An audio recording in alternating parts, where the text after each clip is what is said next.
오차시 개별 변수 요약과 집계에 대해서 살펴보고 있는데요. 세 번째 시간 복수응답형 변수에 대해서 특성 요약과 시각화에 대해서 세부적으로 알아보겠습니다.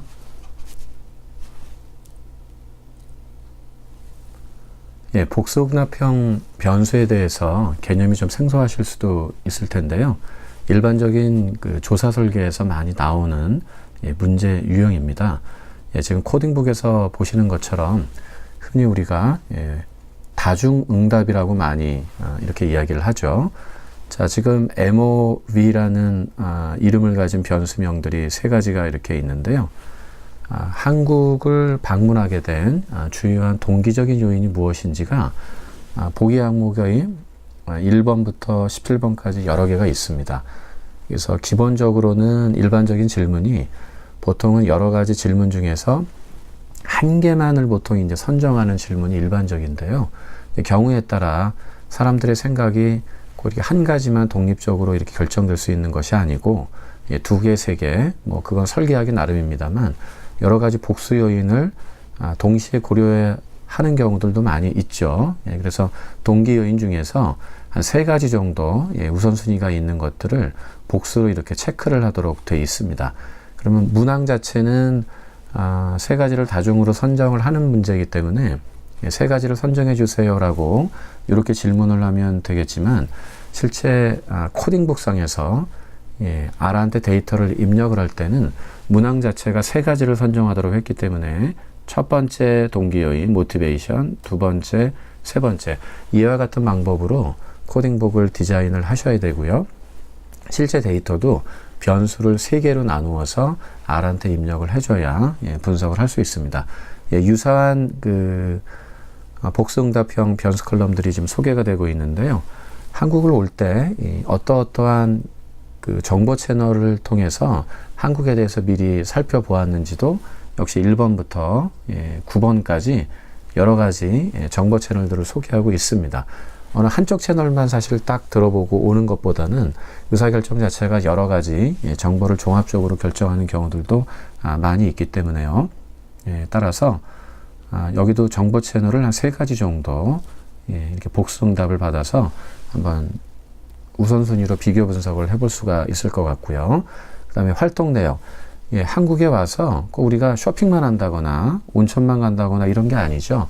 여러 가지 지금 22가지 정도의 여러 가지 액티비티들이 나열되어 있고 이 중에서 대표적으로 활동을 좀 비중 있게 한 것이 있다면 너무 많이 선정해도 분석이 좀 복잡해지니까 상대적인 중요도를 고려해서 응답자한테 한 세 가지만 또는 5가지만 이렇게 선별적으로 선택을 좀 받을 수가 있겠습니다.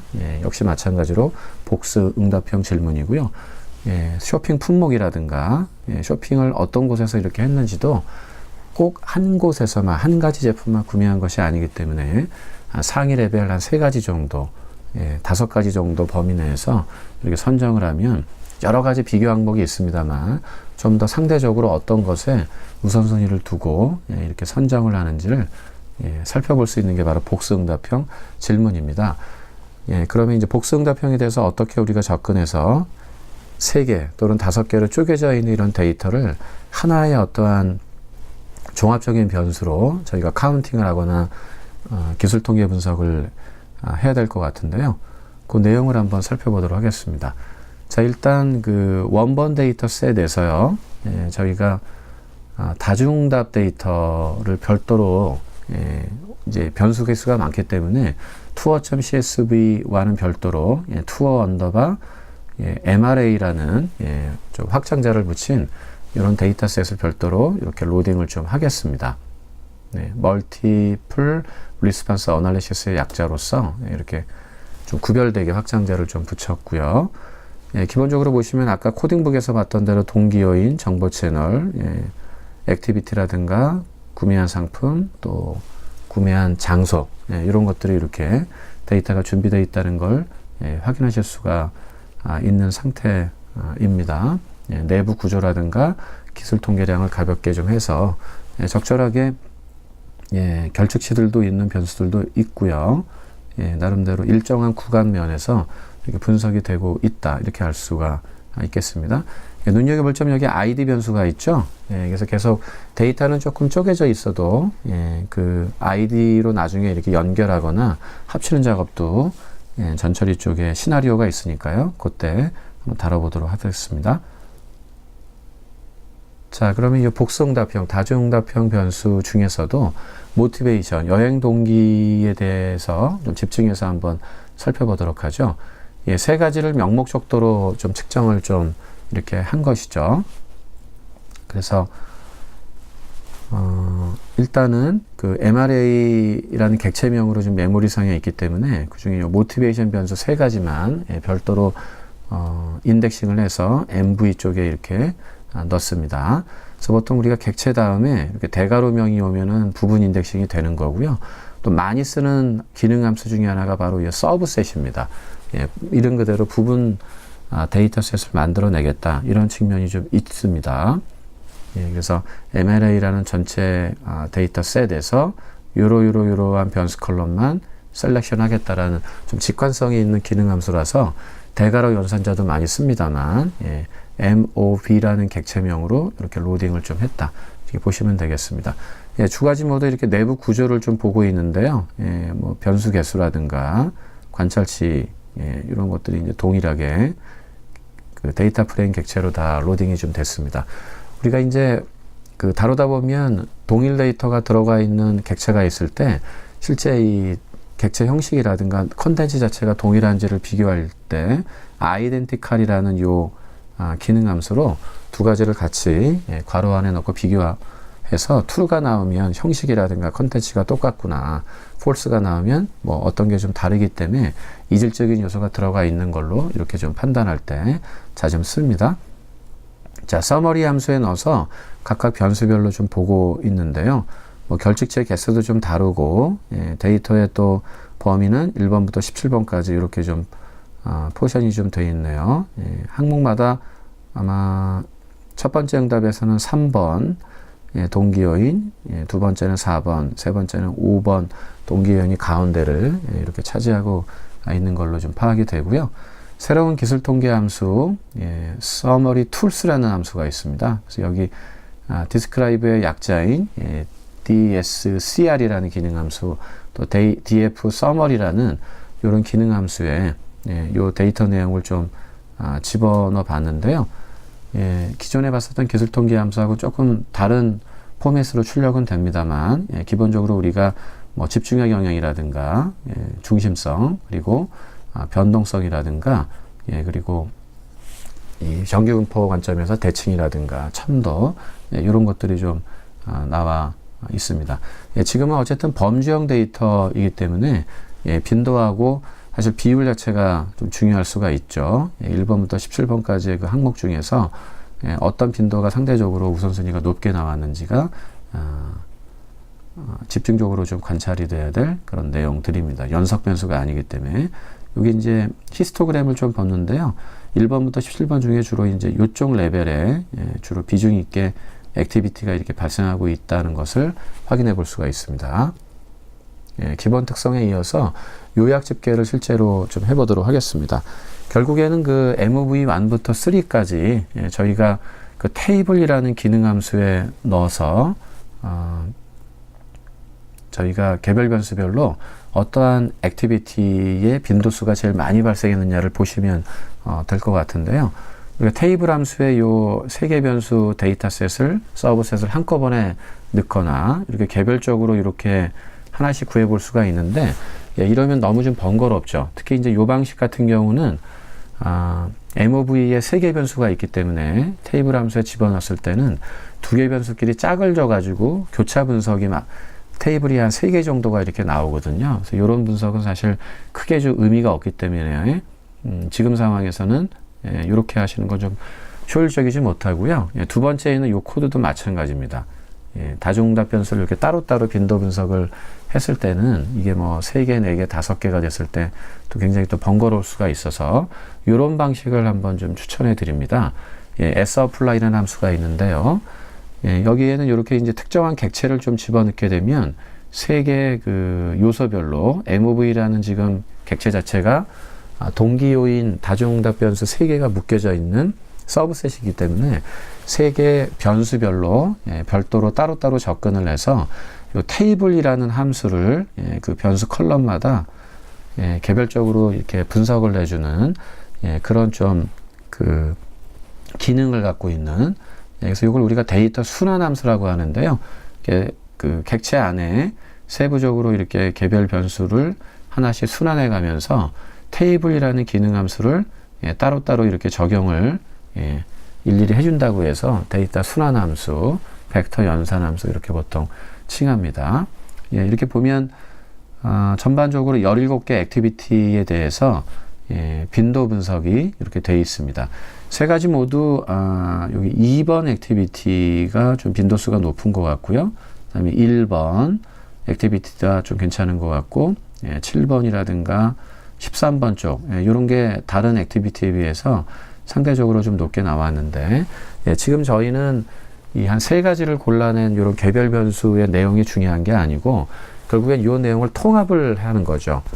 세 개 변수의 내용을 한꺼번에 좀 통합해 가지고 빈도 분석하는 게 좋은데, 그래서 이 MOV에 있는 세 개 변수 내용을 이 마치 매트릭스 행렬 데이터처럼, 행렬 데이터에는 보통 단일 주제 데이터가 이제 한꺼번에 결합되어 있는 구조이기 때문에 컬럼 단위가 없는 거죠. 행과 열의 구조를 갖고 있지만 그 가로 방향에 행이 몇 개든 컬럼이 몇 개든 간에 이 내용이 그냥 동일한 데이터로 하나로 이렇게 볼 수 있는 게 행렬 타입입니다. 그래서 데이터, 이 MOV에 있던 데이터 프레임 형식, 세 개 변수로 이렇게 MOV 1부터 3까지 쪼개져 있는 데이터를 매트릭스 포맷에 넣어서 하나의 데이터로 이렇게 만들어준 다음에 이 상태에서 테이블 함수를 적용했을 때는 이렇게 이제 세 개지로 쪼가지지 않고요.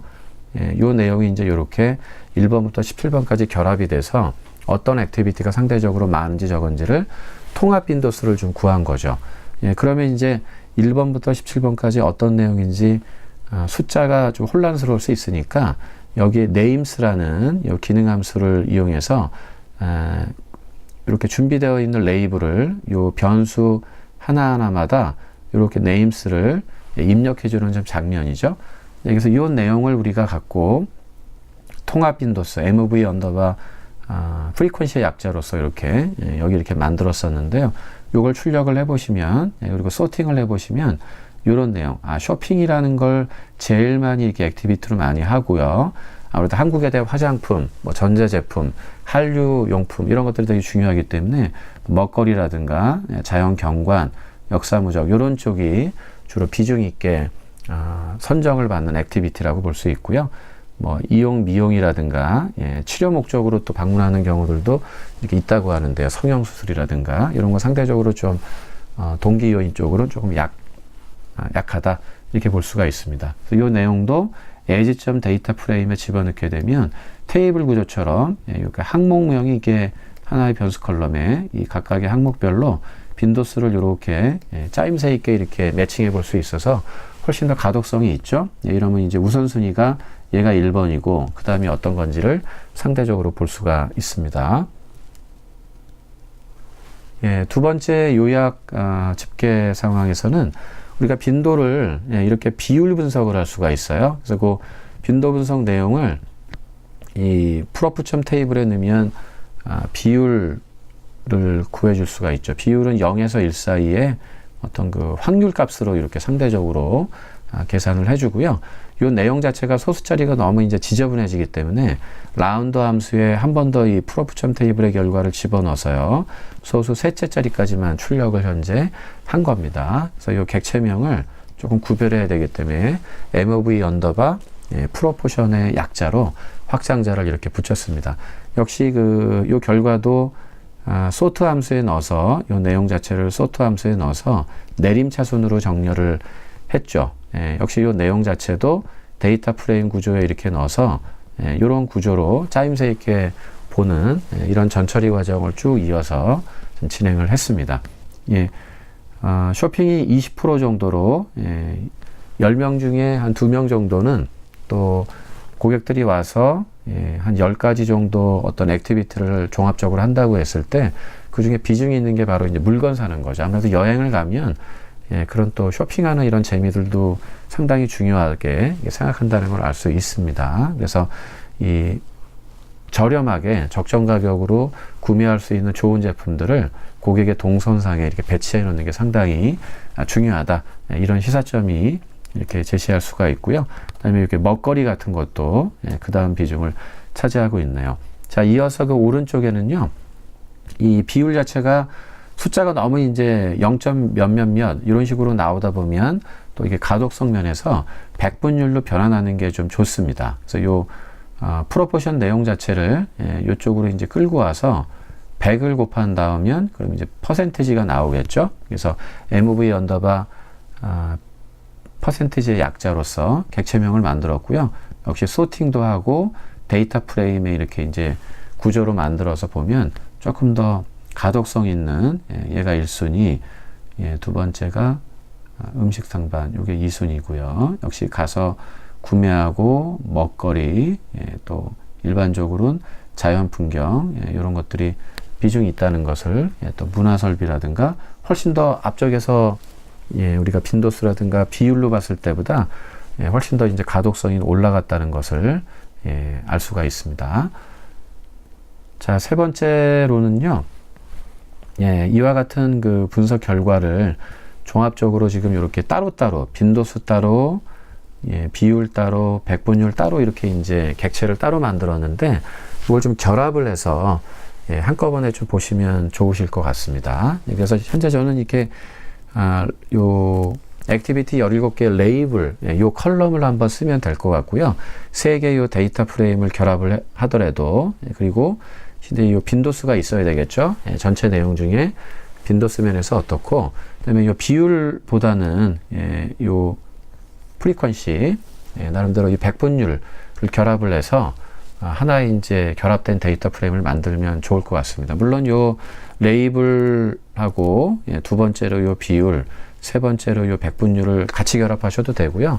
취사 선택을 얼마든지 하실 수가 있죠. 그래서 세 개의 데이터 프레임의 내용을 따로따로 데이터가 있으니까 하나의 데이터 프레임 구조로 결합하기 위해서 데이터.프레임이라는 기능 함수를 좀 동원을 했고요. 첫 번째 컬럼에 동기 요인이라는 측면에서 모티베이션이라는 컬럼을 이렇게 만든 겁니다. 만들었고 그 아래쪽에 이렇게 뿌려줄 내용을 요 MOV FreeQ DF라는 요 객체가 있다.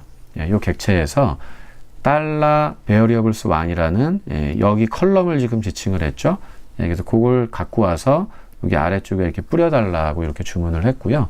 두 번째 컬럼명은 프리퀀시라는 걸로 장명을 했습니다. 그래서 지금 이렇게 두 번째 컬럼이 이렇게 장명이 된 거고, 역시 그 아래쪽에 뿌려줄 데이터를 프리퀀시 DF라는 요 데이터 프레임 객체에서 요 프리큐라는 컬럼의 내용을 갖고 와서 달러 프리큐라고 인덱싱을 했기 때문에 이쪽에 출력이 된 겁니다. 그 세 번째 컬럼으로 퍼센티지라는 이름으로 이렇게 장명을 했고요. 그 내용 자체도 세로 방향으로 뿌려줄 데이터를 %df라는 객체, 요걸 지칭하는 거죠. 여기에서 달러 프리큐, 요 내용을 값을 갖고 와서 이쪽에 이렇게 뿌려주게 된 내용이죠. 그러면 이제 우리가 요러요러한 자연 풍경 리스트가 있는데 빈도수 면에서 어떤 게 어느 정도 크고 작은지를 절대적으로 비교할 수 있고요. 또 상대적으로 저희가 100점 만점으로 이렇게 백분율로 환원했을 때 어떤 게 몇 프로 정도 차지하는지를 가독성 있게 볼 수 있습니다. 더 나아가서 이 내용을 소팅을 하면 훨씬 좋겠죠. 백분율을 기준으로 저희가 아니면 프리퀀시를 기준으로 1순위부터 자연스럽게 2순위, 3순위, 4순위로 이렇게 내림차순 정렬을 하면 상대로 가독성이 올라갑니다. 그래서 요 데이터 프레임 객체를 현재 MOV result라는 이름으로 이렇게 만들었는데요. 요거를 요 디플레이할 패키지에 arrange라는 함수가 있습니다. 여기 인풋 데이터로 집어넣은 거죠. 그래서 배열해달라, 나열해달라 이러한 조건으로요. 그래서 여기 요 데이터 프레임 객체를 인풋 데이터로 집어넣고 조건이 세 가지 변수 컬럼 중에 프리퀀시라는 컬럼이 있다. 또는 뭐 얘를 써도 상관은 없을 것 같고요. 그 컬럼을 DESC, 내림차순으로 정렬해달라는 이런 옵션을 작동을 시킨 겁니다. 어레인지로. 최종적으로 이러한 형태대로 프리젠테이션이 된다면 이 내용을 전달받는, 보고받는 고객이나 의사결정자가 훨씬 더 컴팩트한 이런 결과를 확인해 보실 수가 있겠습니다. 마지막으로 시각과 관련해서 앞서 있었던 그 테이블에 있는 프리퀀시 내용을 일단 바플롯에 넣어서 비교 분석을 해봤는데요. 일반적인 간단하게 이렇게 해서 제가 이제 캡처를 좀 작게 하다 보니까 X축에 이런 내용들이 조금 생략이 됐는데, 그림을 조금 확대해서 넉넉하게 이렇게 영역을 만들어서 보시면은 X축의 레이블을 보실 수가 있습니다. 자, 근데 이러한 그래프를 사실은 이러한 형태대로 좀 만드는 게 조금 더 시각적으로 바람직하다고 할 수 있는데요. 일단 어떤 점이 좀 달라졌나요? 색깔 면에서 조금 좀 다채롭게 이렇게 표시를 좀 했는데, 이렇게 아래에 이렇게 색상 팔레트가 이렇게 준비가 되어 있습니다. 그래서 R 컬러 브루어라는 이런 패키지를 설치 로딩을 좀 하시고 나서 어떤 그 색깔들이 미리 자연스럽게 이렇게 흐름이 이어지는 스펙트럼을 갖는 그런 조합이 있는지를 디스플레이 브루어 올이라는 기능 함수를 하시면 이 내용을 만나실 수가 있어요. 그러면 이 오른쪽에 이 이름을 갖고 우리가 구체적으로 지정해서 호출을 하면 준비되어 있는 이 색깔에 대한 정보들을 우리가 활용할 수가 있죠. 일일이 막대 그래프마다 얘는 무슨 색 지정하려면 너무 어려우니까 준비되어 있는 이런 팔레트를 좀 이용하자 이겁니다. 그래서 이 팔레트에서 브루어 실제 색을 9가지 정도로 추출해 달라 이런 뜻이고요. set2라는 이름을 가진 팔레트 목록이 있다. 요 목록입니다. 지금 요거 중에서 9개 정도, 5개 정도를 갖고 와서 순차적으로 여기에 이제 앞쪽에서부터 이렇게 뿌리고 색을 다 쓰면 또 반복적으로 이렇게 또 색을 이렇게 칠하는 이런 구조라서 우리가 색을 표현해야 될 요소가 많다. 이럴 때 요 R 컬러 브루어라는 팔레트 객체를 많이 활용한다. 이렇게 보시면 되고요. 그래서 지금 set2라는 요 이름을 가진 팔레트 항목에서 색을 9개를 끌어다가 my color라는 이름으로 임시 변수의 색깔 정보를 저장해 놨습니다. 자, 그런 점이 좀 달라졌고요. 두 번째는 또 이 막대 그래프의 모양 자체가 소팅이 되어 있는 구조죠. 그래서 이제 이 상태에서 물론 어떤 게 1순위, 어떤 게 2순위 왔다 갔다 이렇게 볼 수가 있는데, 이왕이면 막대 그래프로 높이를 비교할 때는 소팅을 해서 이렇게 제시가 되면 훨씬 더 이제 상대적으로 제일 큰 기준 대비 적은 수준으로 이렇게 내려가면서 의사결정하기가 상대적으로 용이합니다. 그래서 그런 소팅 옵션이 좀 있어서 앞쪽에 이렇게 일반적인 빈도수를 그냥 집어넣은 게 아니고요.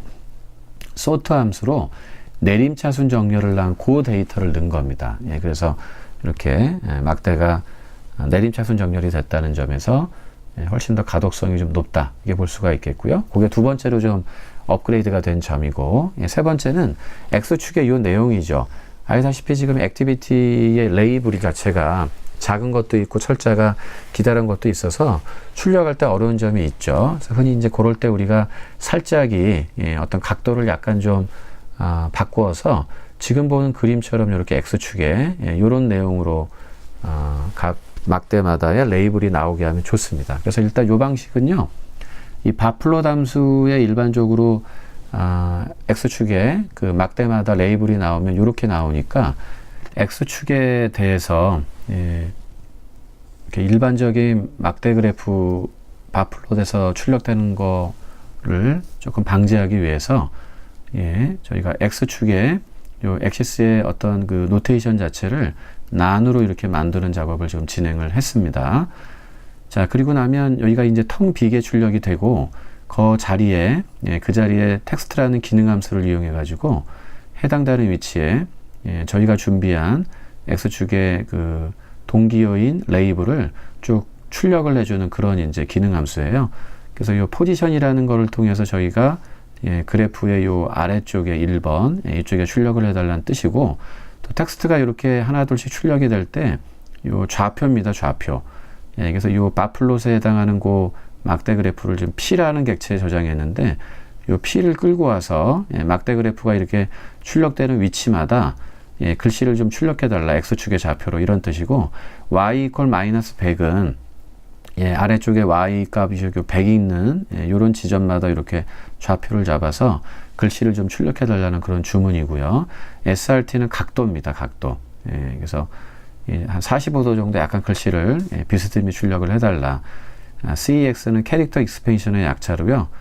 글자가 너무 크면 또 결합이 돼서 영역을 침범하거나 중첩이 돼서 잘 안 보이는데 1.0을 기준으로 했을 때 한 70% 정도 약간 좀 작게 한 70%까지만 크기를 좀 해달라 이런 뜻이고, XPD는 요 레이블 자체가 보통 이제 축에 가려가지고 좀 생략되는 경우가 있는데 전체 내용을 좀 다 출력을 해달라 이런 뜻이고요. 실제 요 레이블스라는 옵션 안에 요 소팅된 내용 중에서 이름 부분만 추출을 해가지고 하나둘 찍고 좌표에 뿌려주는 그런 원리로 막대 그래프 자체가 이렇게 기능 개선이 가독성 있게 됐다고 보시면 되겠습니다. 자, 이상으로 다중응답형 변수, 복수응답한 변수들에 대해서 어떻게 기술 통계로 우리가 요약 집계를 하고 시각화를 하는지를 살펴보았습니다.